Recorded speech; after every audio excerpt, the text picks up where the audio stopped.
ममता सरकार तथा प्रदेश की विपक्षी कांग्रेस पर जमकर निशाना साधा। मिश्रा ने कहा कि बंगाल में ममता तुष्टीकरण की राजनीति कर रही है, लेकिन अब बंगाल में बीजेपी की सरकार बनने जा रही है। ममता के सांसद मां सीता के बारे में टिप्पणी कर रहे हैं। ये बहुसंख्यक हिंदू समाज का अपमान है। तड़का के पक्ष का कोई व्यक्ति होगा तो वो ऐसी ही टिप्पणी करेगा। वहीं कोरोना वैक्सीन को लेकर प्रधानमंत्री नरेंद्र मोदी की सभी राज्यों के मुख्यमंत्रियों से होने वाली चर्चा पर बोलते हुए उन्होंने कहा कि आम जनता के जीवन की सुरक्षा के लिए प्रधानमंत्री जैसी कोशिश कर रहे हैं वह अनुकरणीय है। देखिए रिपोर्ट। दरअसल वैज्ञानिकों को बधाई, माननीय प्रधानमंत्री जी को बधाई। आम जनता के, आम जन के जीवन की जिस तरह से प्रधानमंत्री जी चिंता कर रहे हैं और लगातार प्रयास कर रहे हैं, वो अपने आप में अनुकरणीय है। एक पक्ष ये है और दूसरा पक्ष वो है जो वैक्सीन के बारे में भ्रम फैला रहा है और भ्रम के माध्यम से भय फैला रहा है। क्या वैज्ञानिकों का जो 8 महीने से अपने घर नहीं गए और वैक्सीन तैयार की है, उस वैक्सीन की विश्वसनीयता और वैज्ञानिक की योग्यता इस बात से प्रमाणित हो जाती है कि 120 से अधिक देशों उसी की डिमांड कर रहे हैं।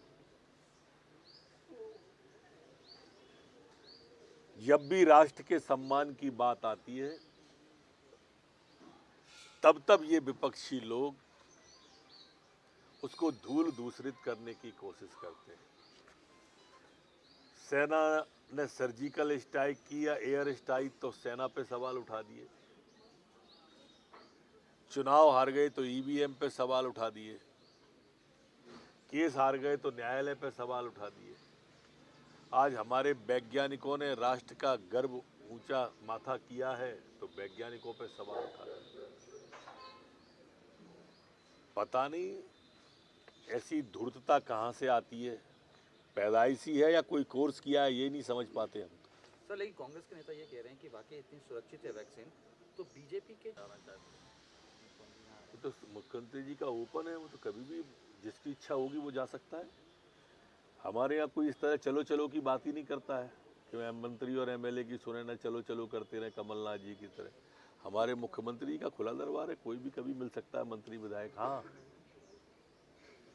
मुस्लिम ने तो ओबीसी के खिलाफ बन गया। दरअसल ये तुष्टीकरण की राजनीति जो ममता जी की है मुस्लिमों की, वो उजागर कर दी उनने, और इसलिए फतवा जारी कराया है। ममता जी के पक्ष में या राहुल दावा के पक्ष में जो इटली में आराम कर रहे हैं, इस तरह के फतवों से अब पश्चिम बंगाल प्रभावित होने वाला नहीं है। पश्चिम बंगाल में भारतीय जनता पार्टी की सरकार बनने जा रही है। सर बंगाल के एक सांसद है टीएमसी के कल्याण बनर्जी, सीता माता को लेकर अभद्र टिप्पणी की है उन्होंने। ये बहुसंख्यक हिंदू समाज का अपमान है जो कल्याण जी ने माता सीता के बारे में इस तरह की टिप्पणी की है। ये भी तुष्टीकरण का अंग है। एक वर्ग को संतुष्ट करने के लिए बहुसंख्यक हिंदू के देवताओं को, आराध्यों को अपमानित किया जाता है। अब ताड़का के पक्ष का कोई व्यक्ति होगा तो वो ऐसी टिप्पणी ही करेगा। सर प्रधानमंत्री नरेंद्र मोदी आज सभी प्रदेश के मुख्यमंत्रियों से चर्चा करने जा रहे हैं कोविड को लेकर, तैयारी